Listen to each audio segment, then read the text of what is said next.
வெள்ளிக்கிழமை எல்லாம் பெருமாளுக்கு விசேஷமானது. புரட்டாசியில் வருகிற ஏகாதசி விசேஷமானது.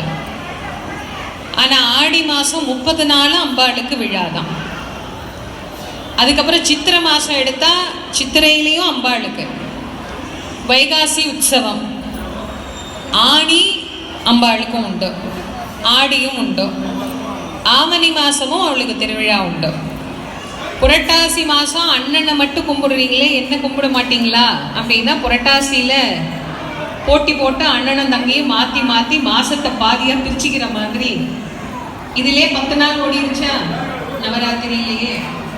இதுக்கு முன்னாடி ஒரு 4 நாளைக்கு முன்னாடி ஆரம்பிக்கணும், எடுத்து வைக்கவே ஒரு 4 நாள் ஆகும். ஆக மொத்தம் ஒரு புரட்டாசி முழுக்க அப்படியே அம்மா எடுத்துடுவா, பாதி முக்காவாசின்னு.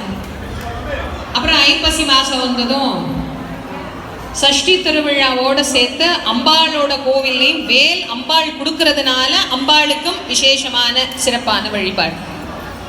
அப்புறம் மாசி திருவிழா, பல இடங்கள்ல கொடியேத்தி உற்சவம், பிரம்மோற்சவம், திருக்கல்யாண உற்சவம், இதெல்லாம் மாசி. தை மாதம் கேட்கவே வேண்டாம். தை மாதம் ஊரே பொங்கல் வச்சு கொண்டாடக்கூடிய ஒரு விழா. அப்புறம் பங்குனி, பல இடங்கள்ல இந்த பங்குனி மாதத்தில் வரக்கூடிய பொங்கல் மாரியம்மனுக்கு விசேஷமான பண்டிகையாக கொண்டாடப்படக்கூடியது. அப்புறமா திரும்ப வரிசையா 12 மாசமும் அதிகமா உற்சவம் கொண்டாடி மகிழ்கிற ஆள் யாருன்னா அம்மா தான். யாருக்கு பண்டிகை வந்தாலும் கொண்டாட்டம் அம்பாளுக்கு தான்.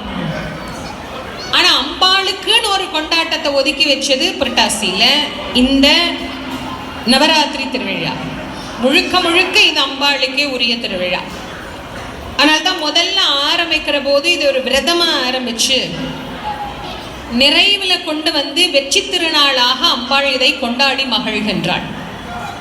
அப்போ இந்த பண்டிகையில அம்பாள் ஏதோ ஒரு விஷயம் நமக்கு சொல்ல வர்றா. என்ன சொல்ல வர்றா? நமக்கு நவராத்திரின்னா கொலு வைக்கணும், அப்புறம் சுண்டல், வீட்டுக்கு வீடு கூப்பிட்டுருக்குறாங்க, போகணும், போகலைன்னா ஃப்ரெண்ட்ஷிப் கட் ஆகிடும். அதை மெயின்டைன் பண்ணுறதுக்காகவாது